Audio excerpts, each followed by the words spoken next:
Shalom, brothers and sisters, and warriors of Yahuwah and the truth. I am going to be reading more of Fossilized Customs today. I'm hoping my phone doesn't cut me off again. I should be hopefully sometime soon, getting a actual camcorder so that I have space and it's not going to cut me off. Because I've had to redo a few videos because of it, but let's get a rockin'. Okay. The Seal of Masonry. I read the Seal of Masonry yesterday. Okay, so the Great Architect.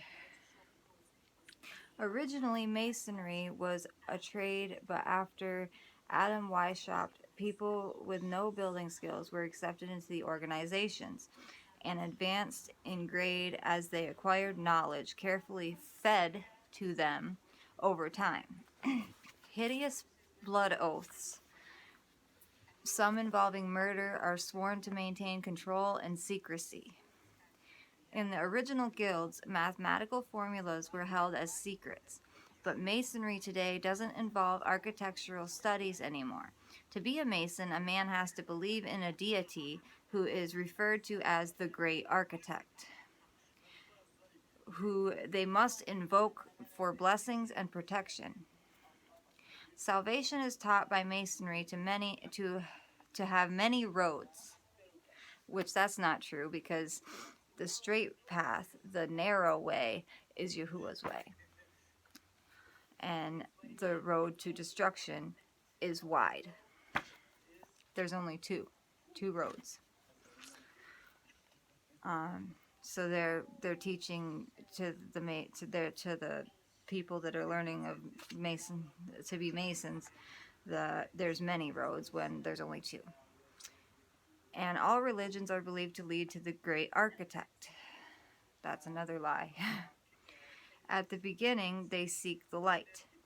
At the highest levels, they are finally told the name of that light, Lucifer, the fallen one, the light bringer. They meet in what are called Masonic temples and call their leaders worshipful masters, when we're only supposed to worship one Elohim, and that is Yahuwah.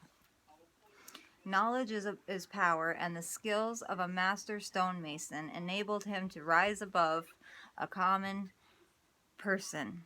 He knew the formulas and ratios necessary to construct great buildings. Naturally, you wouldn't want everyone to control such secret information. If your trade could be more secure by withholding it. Today, with engineering schools teaching that the detailed formulas for architecture, chemistry, and electronics, the old guilds have no secrets anymore. But the gullible members of today's Masonry are led to believe they will achieve some secret knowledge if they remain members. Pentagrams. Masonry uses the five-pointed star as one of its secret symbols, and it is used by the women's organization, which is called the Eastern Star. Christians see it as an evil sign, especially when it is displayed point down, because they understand Satanists use it to worship Baal, or Lord. It is said to outline the features of a goat head, which represent a pagan deity called Baphomet. Many of these ancient names are two or three deities' names joined together. Masons call on Jabulon, which is supposed to represent Jehovah, Baal, and On. Three again. A trinity. The On part is an Egyptian deity. In reality, the pentagram is an ancient building tool, a geometric figure which contains what is called the golden section or golden mean. This is a repeating mean ratio. It was used like a ruler in the ancient world in building design. It is 61.25% of any given length.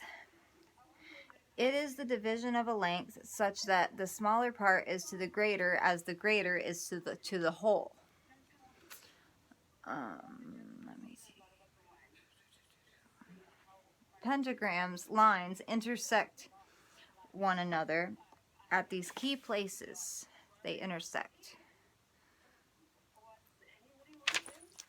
to make the pentagram.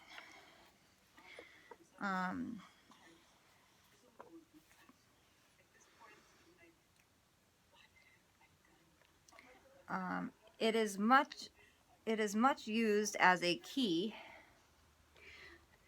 or proportion in design. The main measurements in many arches, buildings, and bridges and buildings have used this golden meaning.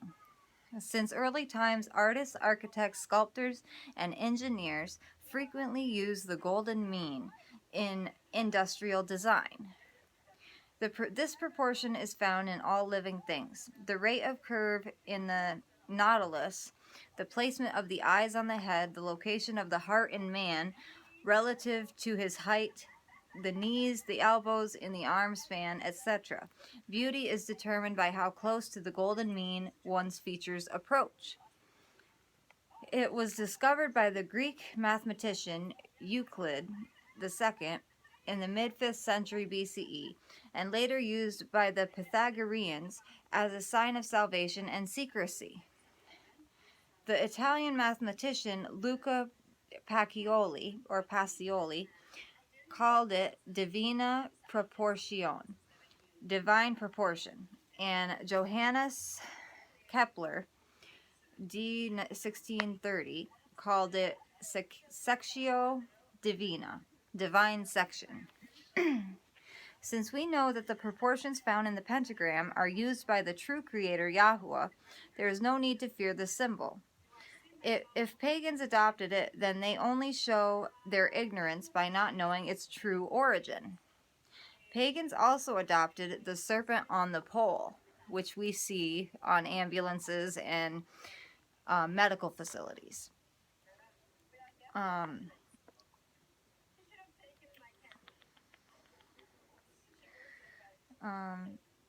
As a sign for healing. Yeah, so that's why we see it on ambulances and medical places. Originally, the bronze serpent Nehushtan, 2 Kings 18:4, Numbers 21:8, and John 3:14, was a sign to be looked upon, and those bitten by a snake were healed. But the serpent on the staff became a Greek sign of a healing deity. I'm sorry if I butcher this. Asclepius, a symbol embraced by the medical sciences and called caduceus, the seal of those who worship the true creator in the name Yahuwah. Wait a minute. The seal of those who worship the true creator is the name Yahuwah. Okay, so it's a different seal that seals us to Yahuwah. It threw me for a second. Paul exhorts us, examine yourselves to see whether you are in the faith. Test yourselves. 2 Corinthians 13:5. We're supposed to test everything with the Ruach HaKodesh. Test everything we learn to make sure that everything is true.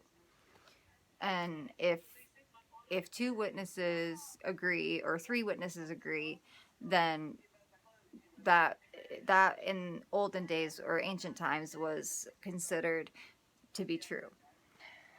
If there was that many witnesses in agreement. If you have the spirit of Yahusha, you pass the test. When you are able to closely examine the trappings and observances you are programmed to follow in Christendom, you will discover unsettling truths. This book is written for those who have wished to learn the truth and want to progress to the next level. The practices like Christmas, Easter, Sunday, steeples, holy water, the wearing of black by clergy, wreaths, trees, etc., are all customs fossilized from pagans, or from paganism. The meanings behind them have been put out of focus to keep the masses, or the sheeple, us people here, from discovering how they are camouflaged counterfeits. Look closely at them. Their true origins become clear. Look closely and test everything. Just because the origins are out of focus doesn't mean you can't look closely enough to see them clearly. Christendom has blurred quite a few things. Remember that we don't wrestle against flesh and blood, but against spiritual forces of evil, principalities of darkness. Yahusha was not hateful or mean-spirited when he spoke with Pilate.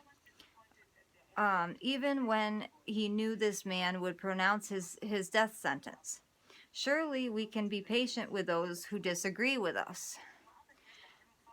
The Church of Rome, or the Circus of Rome, and her daughters are the beast upon which rides Mystery Babylon. This Roman beast is the fourth and last beast prophesied at Daniel 7 and will be successful